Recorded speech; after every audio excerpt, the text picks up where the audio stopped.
Alright, so we're doing our first boil of the season. It's Sunday morning. We had some people over yesterday, so we couldn't boil, so we've got, I don't know, maybe close to 100 gallons, 125 gallons of sap stored and ready to go. So today's going to be a long day, and it's about 10 o'clock in the morning, just getting the fire going right now, and going to be boiling all day, so we'll see how it goes.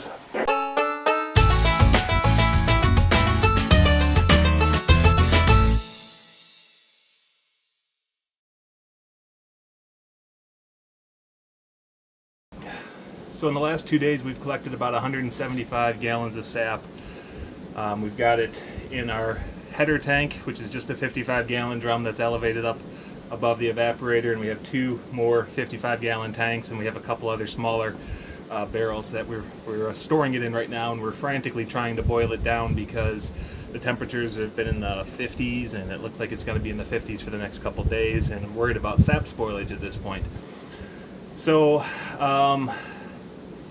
to boil it down, we have a evaporator. I'll do a little bit of a walkthrough on that, and our pan, which somebody made, and yeah, we'll just do a little bit of a walkthrough. I'll kind of show you our process.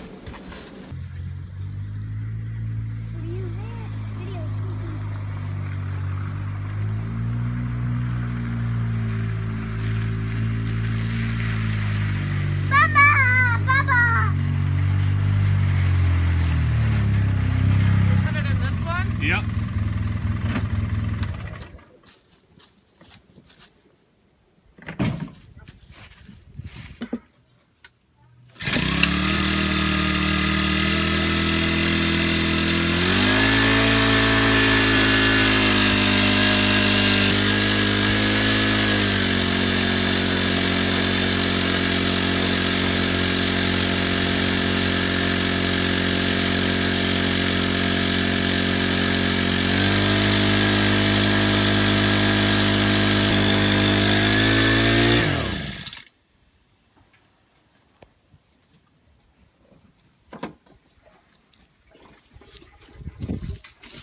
How full is it?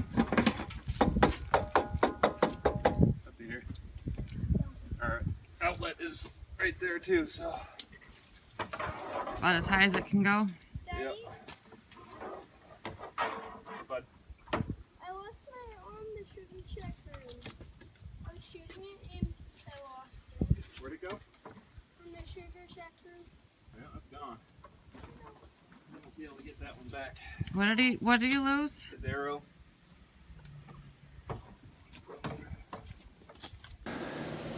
So down below we have the evaporator, which we try to keep burning at a steady burn. So that means when we don't add too much wood at one time. You know, we have a good fire going in there right now, but you know, we'll throw one or two smaller logs, and we cut ours fairly small, wrist size or arm size. Throw a couple in. You know, we could throw a couple of those smaller logs in at a time, and do that every 5 or 10 minutes, and that keeps the boil constant. If you throw a huge log in there, or two huge logs in there at once, it kind of kills the fire a bit and brings the boil down, and we don't want that. So this isn't going to come out on camera, but we try to keep our depth in our pan to about 1.5 inches or so. If you fill it up too much or more than that, I find that it takes longer to get it up to a boil, and it's harder to keep it at a boil. This is a nice depth for a constant boil on a pan like this. Our pan is a continuous flow pan, which means it drips in the back here, comes out this tube in the back. It flows through. There's an opening down here. It flows down this chamber, up through this chamber, down through this chamber, and it comes out as almost syrup right here. We do take that inside and finish it off on the stove or on a turkey fryer.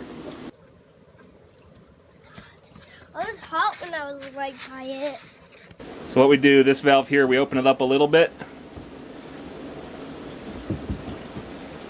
And we try to get a nice, slow, steady stream coming down here. And the idea is that the evaporation rate is the same as the inflow rate, and we don't have to keep an eye on it, you know, all the time. We can let it go for a half an hour at a time without worrying about the pan scorching. So if the level of sap gets too low in the pan, like down to 0, the bottom of the pan will scorch and your pan will be toast. So try not to let that happen. This is maple syrup making. It's a lot of standing around, stoking the fire. We scoop off. There's a foam that develops on top, so it's just some impurities and whatnot, and you just kind of scoop that off and toss it out. So I think everybody does it a little bit different. The way we do our syrup is we'll boil all day. We'll boil well into the evening. At night, we'll fill it up, maybe 4 inches deep. We'll stoke the fire. We'll put a little screen cover that we have on it over the top so nothing gets in. And we go to bed. When we wake up in the morning, we come out, restart the fire, get it boiling again, and we just kind of keep going. We'll go 2, 3, 4, 5 days like that, and at the end of those, however long, few days, we have a pan that's mostly near syrup. So we get it up and boiling. We boil it down to maybe an inch or so, and then we'll draw that let the fire die out, and then we'll draw that entire pan off, and we'll take it on to the turkey fryer, to like a big 5-gallon pan, and finish it off on the turkey fryer. And then we actually do our final finishing on the stove, because I just like the control. You have a little bit more control. So we'll get into finishing syrup and bottling syrup in another video, but that's kind of how we do things around here.